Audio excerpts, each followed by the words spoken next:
I'm interested in accents and dialects, and I was looking at language in the East Midlands more generally, which has had hardly any research carried out on it.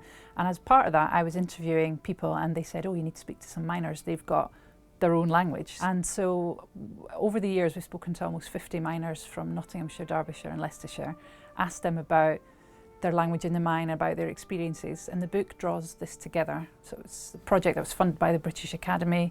I worked on it with Claire Ashmore and Susie Harrison, who are both PhD students. My favourite one in the dictionary is Wazzock, because I'm pretty sure I've been called that by my mum a couple of times, and I know my mum's watching, so thanks, Mum. What stands out for you as sort of interesting terms? So the word like snap is the one that everybody agreed on, that that was the word for your lunch or your food or whatever you ate in the mine.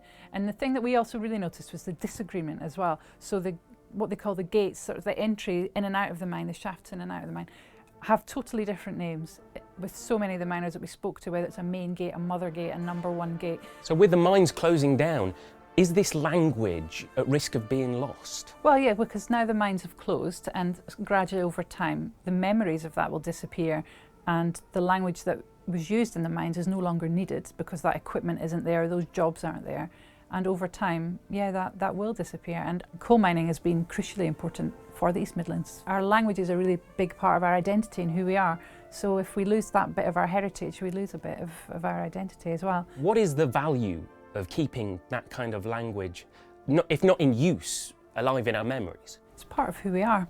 You know, the words that we use, where we live. And when you look back, you know, miners didn't just work together. They had football clubs together, pigeon racing, whippet racing, brass bands, social events, family holidays where the whole family would go on holiday with all the other local families as well, pit villages where everybody was housed by the coal board as well.